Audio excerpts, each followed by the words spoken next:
వేదిక మీద మాట్లాడుతున్నామంటే ముందుగా నేను ఇక్కడ ఈ రోడ్డు నిర్మాణానికి సహకరించినటువంటి ప్రతి ఒక్క రైతు సోదరుడికి కూడా శిరస్సు వంచి నేను వాళ్ళ పాదాభివందనం చేస్తా ఉన్నాను.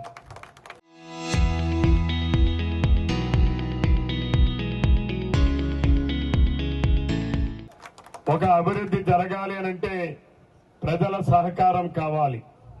ప్రజా సహకారం లేకుండా ఏది సాధించలేం. ఈ రోజు నేను ఒకనాడు గతంలో శాసనసభ్యుడిగా ఎమ్మెల్యేగా పనిచేస్తున్నప్పుడు అల్లినిలో ఏదైనా కార్యక్రమానికి రావాలంటే విశాఖపట్నానికి తొందరగా చేరుతున్నాం.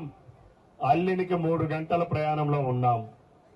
చాలా మంది నీకు మీ గ్రామం నుంచి చాలా మంది డాక్టర్లు ఉన్నారు, చాలా మంది విద్యావేత్తలు ఉన్నారు, ఎంతో మంది లాయర్లు ఉన్నారు, వివిధ ప్రాంతాల్లో వివిధ హోదాల్లో సెటిల్ అయినటువంటి వాళ్ళు ఉన్నారు. నాకు నిన్ననే డాక్టర్ చంద్రశేఖర్ గారు ఫోన్ చేశారు, కేజీహెచ్ లో ఉన్నటువంటి డాక్టర్ గారు. మరి ఆయన ఫోన్ చేసి నేను రాలేకపోతున్నానండి, నిజంగా మేము ఒక అద్భుతాన్ని చూస్తున్నామని చెప్పి మాట్లాడారు. మాకందరికీ కూడా సంతోషాన్ని ఇచ్చింది. ప్రజల తాలూకా మనసులను గెలవడమే మాకు నిజమైన సంతోషం తప్ప ఇంకోటి ఏమీ కూడా లేదని చెప్పి కూడా ఈ సందర్భంగా తెలియజేస్తున్నాను. ఈనాడు ఈ రోడ్డు నిర్మాణం చేయక ముందు ఇక్కడ ఉన్న భూమి విలువ 10-15 లక్షలు. అంతకు మించి కొనేవాడు కూడా లేడు. అయితే గీతే కొంటే మీ సీనుబాబు కొనాలి తప్ప ఇక్కడికి వచ్చి కొనేవాడు కూడా ఎవడూ లేడు. ఎందుకంటే 100 నాగావళి నదిలో 30,000 క్యూసెక్కులు నీళ్ళు వస్తే మొత్తం నీళ్ళన్నీ కూడా మీ పొలాల్లోనే ఉంటాయి. ఒకనాడు తంపర భూములుగా మారిపోతున్నాయి. లేదా అక్కడ అంపిల దగ్గర ఇక్కడ వ్యవసాయ పొలాల్లోకి నీరు వస్తే ఈ నీరు మరలా మనం శ్రీకాకుళంలో కొత్త రోడ్డు దగ్గరికి వెళ్లి నాగావళి నదిలో చేరతా ఉంది. అంటే ఈ కొన్ని వేలాది ఎకరాలు ఇక్కడ ఉండే సమస్య ఇక్కడైతే దీని ప్రభావం దీని నష్టం ఇక్కడ ఉన్నటువంటి సుమారు 10-15 వేల ఎకరాలు నష్టపోతా ఉన్నాం. ఇది ప్రతి ఏడాది ఇబ్బంది పడుతున్నాం. నేను అందుకే ఆలోచించాను. ఇందాక రామకృష్ణ గారు చెప్పారు, ఆనాడు వాస్తవం. ఆ రాత్రి మీద నాకు రావాలంటే సమయం సరిపోయేది కాదు. 10:30కు వచ్చాను. ఒకనాడు మీకు గుర్తుండే ఉంటుంది. ఆ రాత్రి 10:30కు వచ్చి మళ్ళీ నేను విశాఖపట్నం బంధువుల పెళ్లికి వెళ్లాలంటే 2 గంటలైంది. అర్ధరాత్రి 2 గంటలకు అక్కడ చేరాను. అందుకని ఆలోచించా, నేను మరలా ప్రజలు ఆశీర్వదించి నన్ను శాసనసభ్యుడిగా గెలిపించిన వెంటనే అల్లిన గ్రామానికి శాశ్వతమైన పరిష్కారం చేసి చూపిస్తా అని చెప్పి ఆ రోజే నేను నా మనసులో నేను అనుకున్నా. ఈ రోజు దాన్ని కార్యరూపం దాల్చడానికి సహకరించినటువంటి రైతు సోదరులకు, అధికారులకు, ఈ రోజు ఎన్నో వ్యయ ప్రయాసాలకు వచ్చినటువంటి ప్రతి ఒక్కరికి కూడా నేను శిరస్సు వంచి పాదాభివందనం చేస్తున్నాను. ఈ రోజు నేను రోడ్లేస్తే ఇక్కడ భూముల విలువలు పెరిగేది మీవి. కొంతమంది వైసీపీ నాయకులు వాళ్ళకి ప్రజలకి మంచి చేయడం చేత కాదు. వాళ్ళకి ఎవరికి కూడా ప్రజలకి మా గ్రామాలకి మంచి చేయడం చేత కాదు. గడిచిన 5 సంవత్సరాలు మీరు ఒక ఎంపీడీసీని వైసీపీని గెలిపించారు, ఒక సర్పంచ్ని వైసీపీని గెలిపించారు. కనీసం 5 అంగుళాల రోడ్డు కూడా వెయ్యలేని అసమర్థపు పరిపాలన ఆ ప్రదేశంలో 5 సంవత్సరాలు నడిచింది. ఏమైనా మాట్లాడితే ప్రభుత్వ పథకాలు ఇచ్చామన్నారు. నేను ఒక్కసారి మీ అందరికీ గుర్తు చేస్తున్నా, 2014-19 ఆంధ్రప్రదేశ్ రాష్ట్రానికి ఒక స్వర్ణ యుగం. 134 సంక్షేమ పథకాలను అమలు చేశాం. గడిచిన 5 సంవత్సరాల్లో జగన్మోహన్ రెడ్డి ముఖ్యమంత్రి అయ్యాక 102 పథకాలని రద్దు చేసి కేవలం 3 పథకాలను అమలు చేసి ఆ రోజు ఎంతో గొప్పగా చేశానని మాట్లాడుతా ఉన్నాడు. నేను అడుగుతా ఉన్నా, ఈ రోడ్డు నిర్మాణం చేస్తే ఇక్కడున్న వైసీపీ వాళ్ళు పాలకొండ వెళ్తారు, వాళ్ళకేం పని ఉండదు, కేవలం తినడానికి తాగడానికి, వీలుంటే గంజాయి తాగడానికి వెళ్తారు. పాలకొండ వెళ్ళి ఆ రోడ్డు మీద వాళ్ళు మాట్లాడింది, కోన రవికుమార్ రోడ్డు వేస్తున్నాడు, ఆయన ఏదో ఇసుక ర్యాంపుల కోసం వేస్తున్నాడు తప్ప మన కోసం కాదని మాట్లాడాడు. నేను అడుగుతా ఉన్నాను, ఈ రోడ్డు మీ ప్రజల కోసమా లేదు నా కోసమా అని చెప్పి మీరందరూ కూడా విచక్షణతో ఆలోచన చేయమంటున్నాను. ఇక్కడ నాకేం సెంటు భూమి లేదు. ఈరోజు ఈ ఊరే కాదు, 2 సంవత్సరాల కాలంలోనే ఈ ఆమదాల వలస నియోజకవర్గంలో 400 కిలోమీటర్లని తారు రోడ్లు వేసి చూపించినటువంటి ఘనత ఈ రోజు తెలుగుదేశం పార్టీ, జనసేన, భారతీయ జనతా పార్టీ కూటమిదని చెప్పి సందర్భంగా తెలియజేస్తున్నాను. ఒకనాడు మీరు బూత్ వెళ్లాలంటే 20 కిలోమీటర్లు వెళ్ళాలి. ఒక పక్కన 20 కిలోమీటర్లు, ఇంకో పక్కన 20 కిలోమీటర్లు. అంటే ఒక 2 వీలర్ బండిలో మీరు వెళ్లాలంటే 1 లీటర్ పెట్రోల్ ఖర్చు, అంటే ఒక 100 రూపాయలు ఖర్చు. ఈ రోజు నేను వేయించినటువంటి రోడ్లు, ఈ ప్రభుత్వం వచ్చిన తర్వాత వేయించినటువంటి రోడ్లతో 4 కిలోమీటర్లు ప్రయాణం చేస్తే ఈ రోజు మీరు బూర్జు వెళ్తారు. ఇంకొక స్వార్థం కూడా నాకుంది ఈ రోడ్డు వేయడానికి. మీ గ్రామస్తులందరూ ఇంటర్మీడియట్ లో జాయిన్ అవ్వాలంటే పాలకొండ వెళ్తున్నారు, గవర్నమెంట్ స్కూల్లో జాయిన్ అవ్వాలంటే పాలకొండ వెళ్తున్నారు, హై స్కూల్లో జాయిన్ అవ్వాలంటే పాలకొండ వెళ్తున్నారు. ఇక్కడ ఉన్న తల్లిదండ్రులందరికీ విజ్ఞప్తి చేస్తున్నా, మీరు గాని పాలకొండలో చదివిస్తే మీ బిడ్డల భవిష్యత్తుని మీ చేతులతో మీరే నాశనం చేసుకున్న వాళ్ళు అవుతారని చెప్పి కూడా ఈ సందర్భంగా తెలియజేస్తున్నాను. ఎందుకంటే పాలకొండ అంటే అది మన్యం జిల్లా. మీరు మన్యం జిల్లాలో చదివితే మీ బిడ్డలు ఈ శ్రీకాకుళం జిల్లాకి రేపు ఏ ఉద్యోగానికి కూడా అర్హత ఉండదు. ఇది అర్హతలు ఉండవు.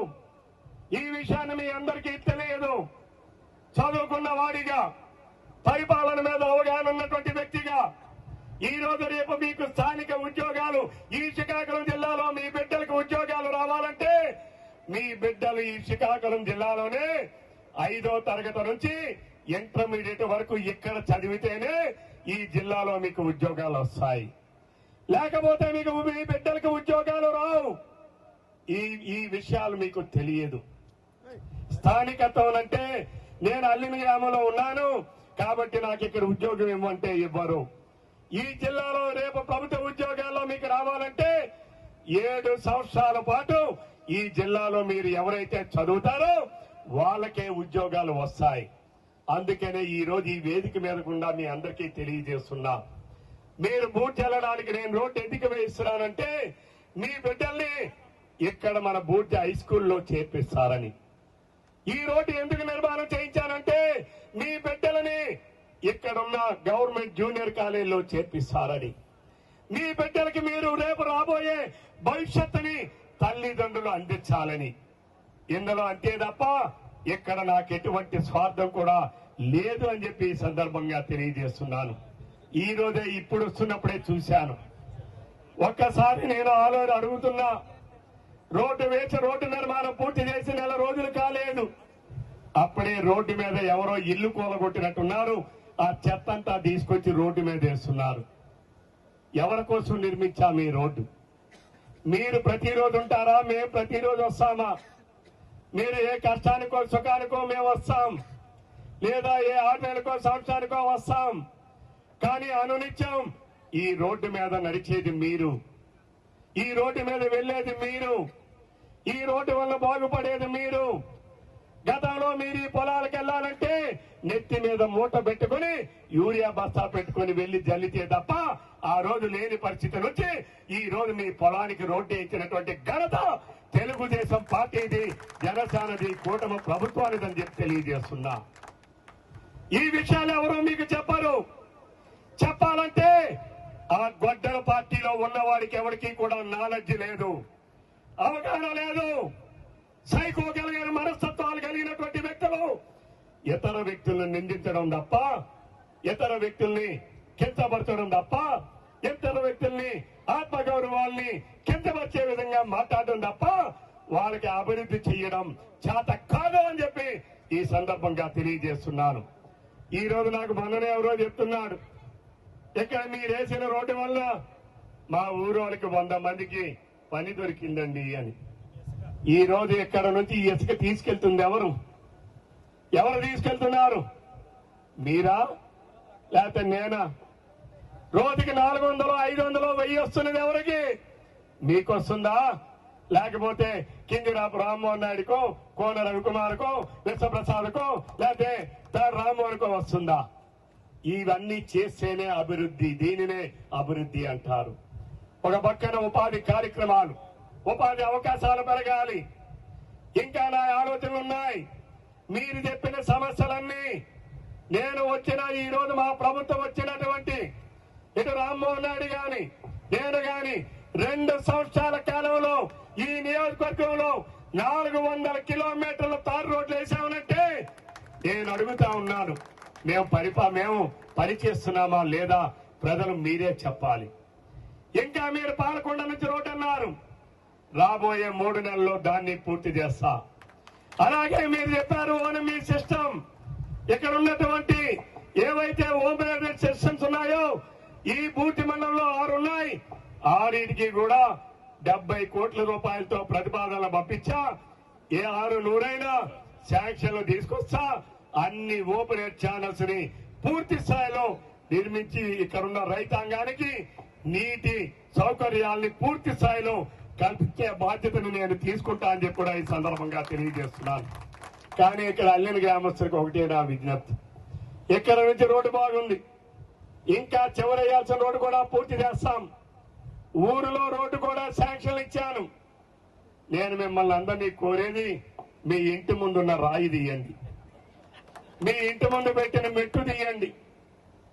మీరు ఎవరైనా మన ఇంటిలో కష్టం వస్తే కనీసం నీ బిడ్డ గర్భిణీ స్త్రీ అయి లేకపోతే డెలివరీకి హాస్పిటల్కి తీసుకెళ్లాలంటే నీ బిడ్డని కనీసం నీ ఇంటి దగ్గరకు వచ్చి అంబులెన్స్ ఎక్కించే పరిస్థితి ఉందా అని చెప్పి అడుగుతున్నాను.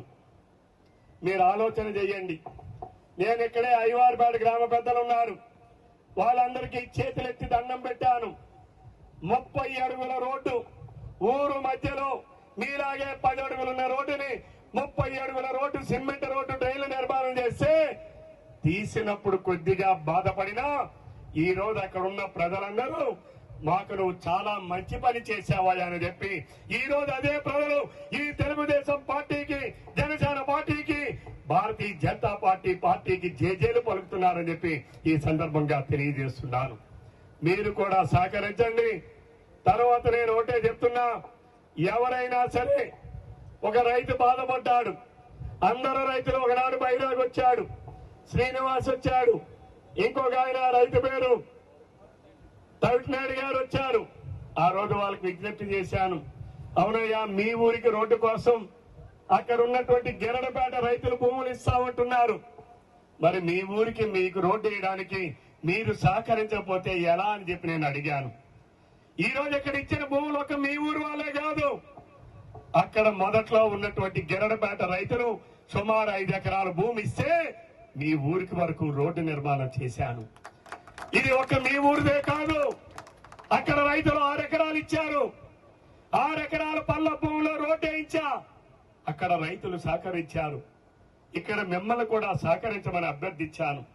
ఇది నా కోసం కాదు, నా ఊరు కోసం కాదు, నా పొలం కోసం కాదు, నా ఇంటి కోసం కాదు, ఈ గ్రామం కోసం, మన నియోజకవర్గం అభివృద్ధి పదంలో ఉండడం కోసం, రైతుల కోసం, విద్యార్థుల కోసం, విద్యార్థుల భవిష్యత్తు కోసం నేను ఆలోచించి చేశాను తప్ప ఇందులో మా పార్టీకి గాని మాకు గాని వేసమంత స్వార్థం కూడా లేదని చెప్పి ఈ సందర్భంగా తెలియజేస్తున్నాను.